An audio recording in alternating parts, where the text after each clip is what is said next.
What do you love more, ancient archaeology or ancient mysteries? Well, why should you have to choose when you could have both at once? Our ancient ancestors left us some phenomenal mysteries to contend with, and it's likely that we'll never be able to solve them all. Still, it's fun to try, so let's try and solve a few in this video.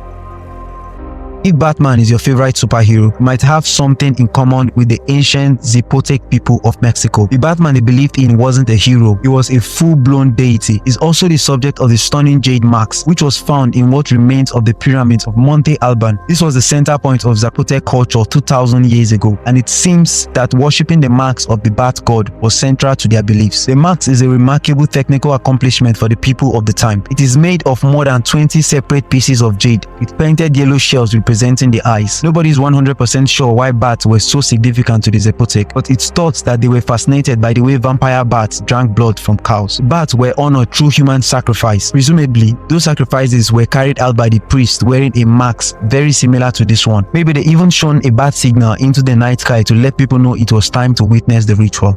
So Colossus of Rhodes was one of the 7 wonders of the ancient world and one of the greatest feats of sculptures the human race has ever accomplished. The fact that it's no longer standing today is a tragedy. Historical records tells us that the Colossus was a depiction of Helios, the Greek sun god, and once stood in the city of Rhodes on the Greek island of the same name. The precise site of the Colossus is a matter of fierce debate between historians and remains unknown. The sculpture was designed and built by Charis of Lindos in the year 280 BC as a celebration of Rhodes successfully defeating the armies of Demetrius Poliorcetes after a year-long siege. The alleged height of the Colossus was 108 feet, which would make it about the same height as the Statue of Liberty. Just 54 years after it was built, the Colossus collapsed during an earthquake. Pieces of it survived, and some sources say that Hadrian had it rebuilt, but other sources dispute that suggestion. In the year 653, Arab forces controlled by Muawiyah I seized Rhodes, then destroyed what was left of the sculpture. People still talk about building a new one to this day.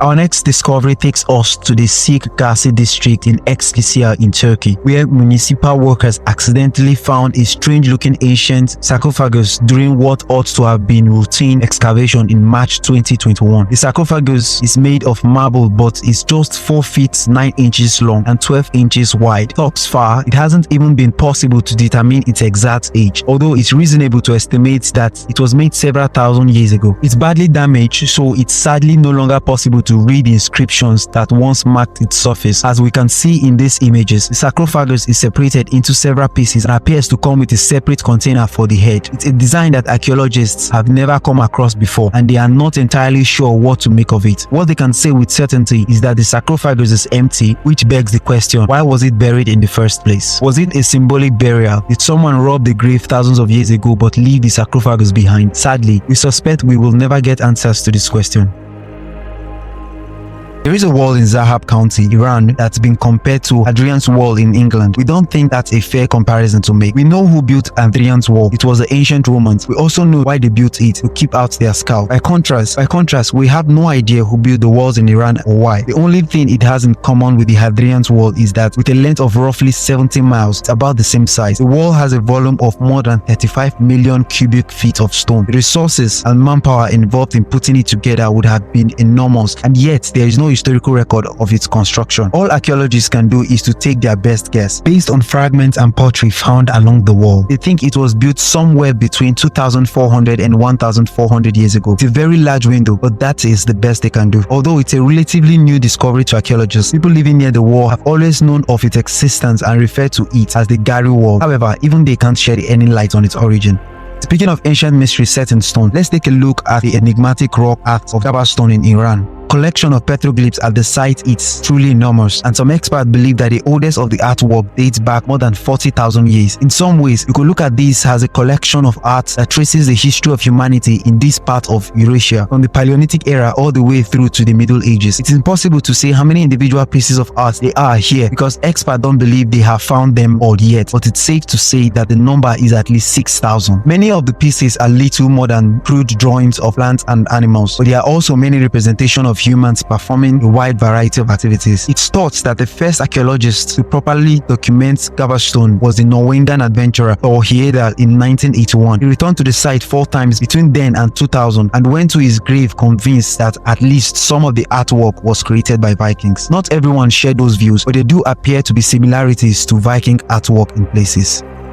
It's one of only 2 artifacts featuring this design ever to be found in Ireland. The ancient Romans used ceramic pots for just about everything. They used them to store and transport grain, wine, bread, money, and as it turns out, human waste. The Romans also used ceramic pots as portable toilets, and we know that because of a smelly sounding scientific and archaeological project that concluded in February 2022. A team of experts has been analyzing crusty materials found inside the surface of ceramic pots discovered at the site of a 5th century Roman villa in Sicily. Under a microscope, the crust was found to contain the remains of intestinal parasites. The scientists identified the eggs of whipworms, which is a telltale sign that ceramic pot was contained human feces. The worm eggs had been clinging to the inside of the pot for more than 1,500 years. They got trapped within layers of minerals that formed on the surface of the pot, ensuring they would still be there for the scientists to find. We are sure you will be thrilled to know that this discovery marks the first time parasitic eggs have been found inside a Roman ceramic vessel. Hey, nobody ever said being a scientist was a glamorous job.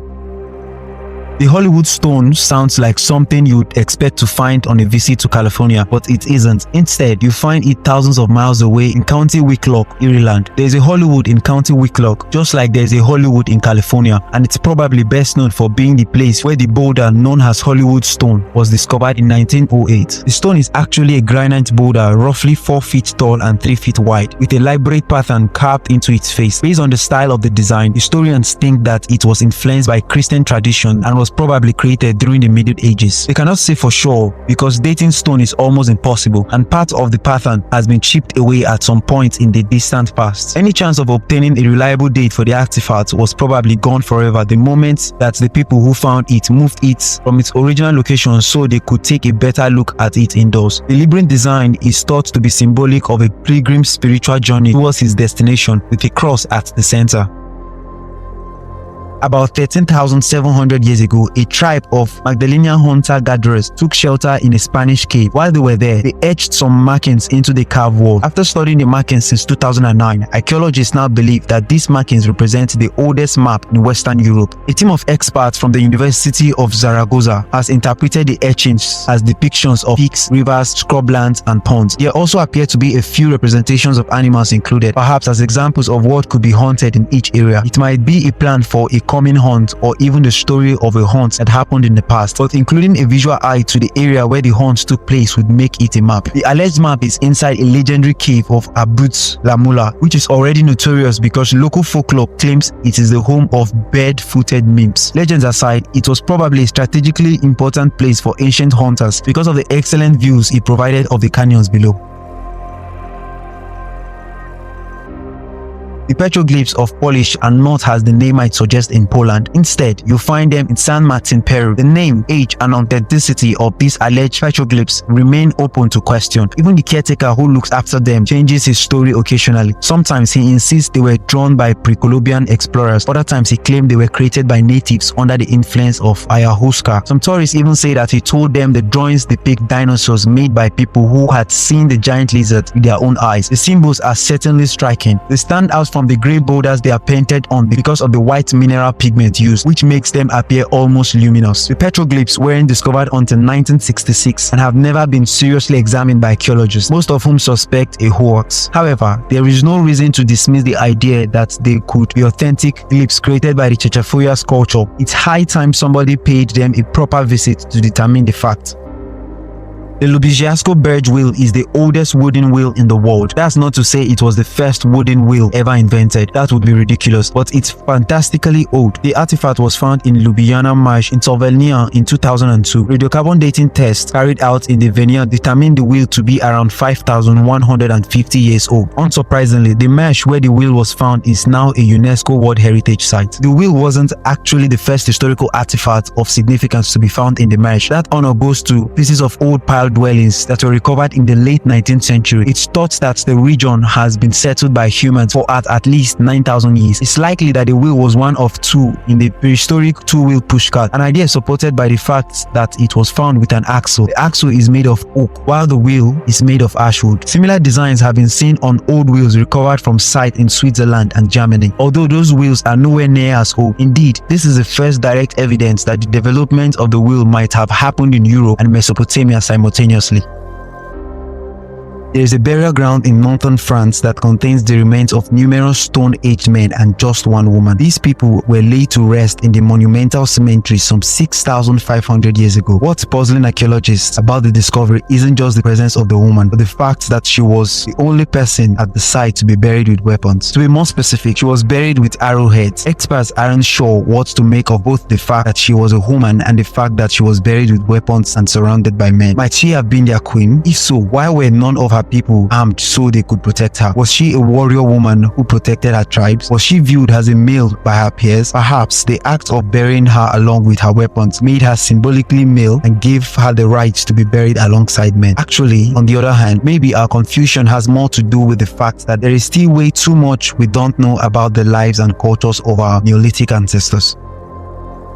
Elias Steiner's cave in Sweden is a challenging site for archaeologists to assess. It's a stone ship from the Bronze Age, and plenty of Swedes will tell you it's the grave of Kjell, the founder of Gotland. There's only one problem with that story. Kjell is a myth. Modern-day Gotland is a beautiful Baltic island with stunning weather, but legend has it that it wasn't always so. It was a stormy coastline that was only tamed when a hero named Kjell came along. According to the 13th century Gotha saga, Gotland was a living creature and it did not like people coming to live in its back. Kjell claimed it by spending a stormy night there and a lightning fire, cleansing it of evil and purifying its soul. Gotland accepted Kjell as its king, and it's been a happy and tranquil place ever since. It's a fantastical story, yet here is the catch. Both burials like Kjell's grave did not become popular until the 8th century in Scandinavia. Elias Steiner's grave is more like 3,100 years old. Who built this grave and who lies inside it? Maybe there's some truth to the legends after all. Subscribe to the channel and turn on notifications to be the first to know when a new video comes out. Thank you for watching and see you in the next video.